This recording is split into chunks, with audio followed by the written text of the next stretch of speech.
नमस्कार दोस्तों, मैं विश्वजीत त्रिपाठी एक बार फिर से अपने यूट्यूब चैनल एग्रीकल्चर की पे आप सभी का स्वागत करता हूँ। बिना किसी टाइम वेस्ट किए आज स्टार्ट करते हैं वीट। तो इसमें मैं आपको बताऊँगा कि कौन-कौन से क्वेश्चन इम्पोर्टेंट हैं। स्मार्ट स्टडी करिए क्योंकि अब ऐसे क्वेश्चन नहीं पढ़ने हैं जो आपका टाइम वेस्ट करें। तो मैं आपको बताऊँगा कि कौन-कौन से क्वेश्चन मोस्ट इम्पोर्टेंट है, बाकी आप पढ़ तो पूरा सकते हैं अगर आपके पास टाइम है, बट मैं किस तरह पढ़ता हूँ, मोस्ट इम्पोर्टेंट क्वेश्चन जो होते हैं उनको मैं पढ़ता हूँ। तो फर्स्ट आपको कैसे पढ़ना है और कौन-कौन से क्वेश्चन स्ट्राइक करेंगे एग्ज़ाम में कर सकते हैं, वो मैं आपको बताने की कोशिश करूँगा, बाकी आप पढ़िए पूरा। चलिए स्टार्ट करते हैं। तो आपको क्या करना है, रैंक सबसे पहले किसी भी क्रॉप की आपको रैंक, सीड रेट, उसका पेस्टिसाइड, उसका वीड्स, ये मोस्ट इम्पोर्टेंट होते हैं। तो आप रैंक फर्स्ट है इसकी वीट की, जिसको कहते हैं ट्राइटिकम एस्टिवम। इसका जो क्रोमोसोम नंबर है 2n=42। सबसे पहले ये आप याद रखिए हमेशा।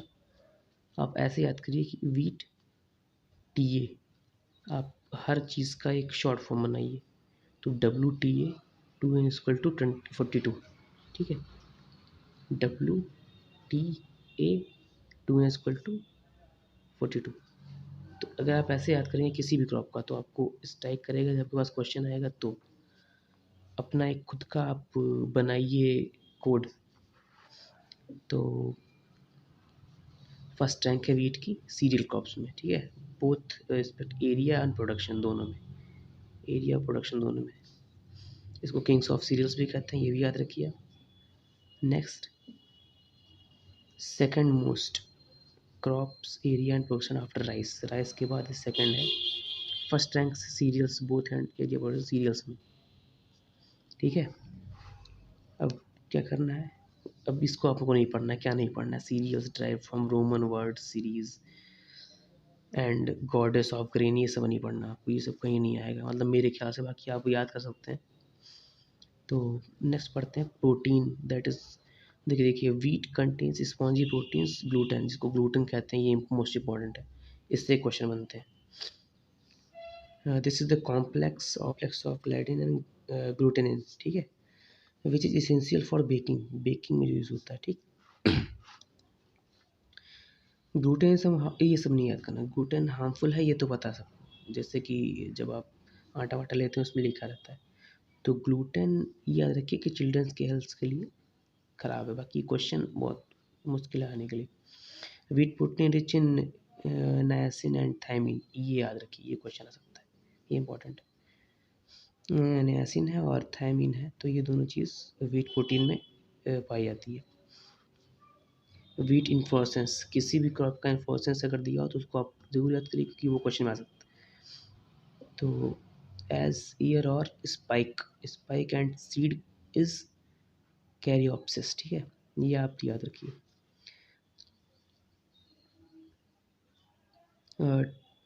Mustard is very commonly use of intercrops in wheat, intercropping बहुत ज़रूरी है, तो मस्टर्ड मोस्ट इम्पॉर्टेंट है वीट के लिए। आप ऐसे याद करेंगे जब कि हाईलाइट करके कौन कौन से शब्द, मस्टर्ड, इंटरक्रॉप, वीट, तो आपको एक आइडिया हो जाएगा कि हाँ कितना मुझे पढ़ना है जब नेक्स्ट टाइम रिवाइज करूँगा। तो आगे बढ़ते हैं, test weight of wheat grain, test weight always आप याद रखिए 40 gram. While the test weight of Phalaris minor, जो होती है वीड, बहुत, अब इसको गेहूँ का मामा मामा भी कहते हैं, बहुत सारी चीज़ें कहते हैं इसको, बट आप फेलिस माइनर जानिए अभी, PM, WPM 2 ग्राम, ठीक है, 40 ग्राम होता है टेस्ट वेट इसका, और फेलिस माइनर जो उसमें वीड होता है वो 2 ग्राम हो सकता है। नेक्स्ट देखते हैं कि जीन रिस्पॉन्सिबल फॉर डॉफनेस, मतलब बौने पौधों के लिए जो जीन रिस्पॉन्सिबल होती है उसको कहते हैं नॉरेंटेन, ठीक है, इसको याद रखिए आप, ये मोस्ट इम्पॉर्टेंट है, ये आ सकता है question. Which is Japanese variety, पूछ सकता है क्वेश्चन की कौन सी नॉरेंटेन कौन सी वेराइटी है, तो जैपनीज़ वेराइटी, और जो डॉक्टर बॉरलॉग ने आइसोलेट किया था 1960 में मैक्सिको में, ये लाइन मोस्ट इम्पॉर्टेंट है, इसको आप याद रखिए हमेशा, ठीक है। In India introduce dwarf photo insensitive high yield Mexican varieties 1963 में हुई थी, 1963, लेरमारोजो, सोनारो 63, सोनारो 64, मायो 64, ये चीज़ें आप याद रखेंगे तो आपको जैसे वेराइटीज़ आएंगी, जैसे हाई ईल्ड मैक्सिकन वेराइटीज़ पूछ सकता है। तो आपको पूछ सकता है किस सन में आया, कौन कौन सी वेराइटीज़ आई, ये सारे क्वेश्चन बन सकते हैं, इसलिए आप इन सबको ध्यान रखें। Important from Minister of Agriculture Sri S. Subramaniam and release the commercially cultivated Indian green evolution. अच्छा, जब ग्रीन एवोल्यूशन 1965 के आसपास, ग्रीन एवोल्यूशन के टाइम ये सारी चीज़ें हुई थी, ठीक है। लास्ट में आज आपको इतना ही पढ़ाऊँगा, एरिया एंड प्रोडक्शन, ठीक है। वीट का मैंने इतना पढ़ा है आपको, ये आप तैयार करिए पहले।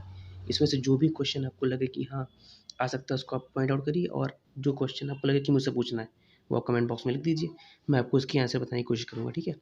एरिया एंड प्रोडक्शन, एरिया होता है, देखो आपको कैसे याद करना है, एरिया, प्रोडक्शन एंड प्रोडक्टिविटी तीनों। तो APP आपको याद करना है, फिर इधर का जो होता है first letter UUP, AAP UUP, मतलब एरिया UP, प्रोडक्शन UP और प्रोडक्टिविटी पंजाब, ठीक है। तो पहला UP है, फिर UP है और पंजाब है।